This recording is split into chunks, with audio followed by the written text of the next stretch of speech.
यह जैक के जीवन का अब तक सबसे कठिन गुफा बचाव कार्य था। इस दौरान उसे पहले से अधिक बेचैनी महसूस हो रही थी, क्योंकि अंडरग्राउंड नदी का पानी उसके चेहरे को आधा ढक चुका था। समय रहते बाहर न निकलने पर वह डूब सकता था। अगर पानी का स्तर स्थिर रहा तो भी ऑक्सीजन की कमी से उसका दम घुटने का खतरा था। गुफा इतनी गहरी है कि उसका अंत देख पाना असंभव था और पानी का स्तर लगभग ऊपरी सीमा तक पहुंच चुका था। इससे भी बड़ी समस्या यह थी कि छोटे स्थान में ऑक्सीजन तेजी से खत्म हो रही थी, जिससे जैक को भारीपन महसूस होने लगा।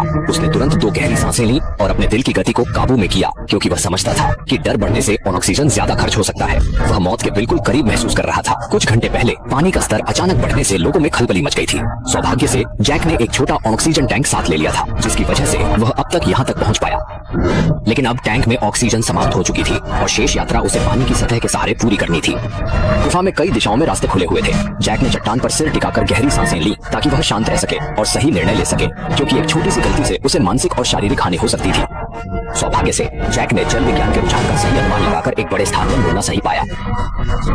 थोड़े आराम के बाद जैक और बाकी लोगों ने महसूस किया कि रास्ता चौड़ा हो रहा था, जो जीवन के करीब होने का संकेत था। पानी का स्तर अब इतना गहरा नहीं था जिससे वे तल पर आधे तैरते और आधे चलते हुए धीरे धीरे आगे बढ़े। हालांकि चलने में कोई खास राहत नहीं थी। सौभाग्य से एक पतली दरार ने उनकी कठिनाई को थोड़ा कम किया। सिर झुकाकर चलते हुए ऐसा प्रतीत होता था कि अंधेरा उन्हें पूरी तरह घेरने लगा है।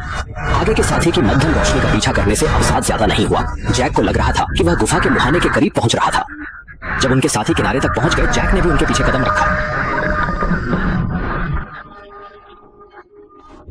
अंत में वे एक परित्यक्त कुएं से बाहर निकले और बाहर अब भी सूर्य की रोशनी चमक रही थी। सच में यह अंधेरे से मुक्त होकर नई जिंदगी पाने की तरह थी।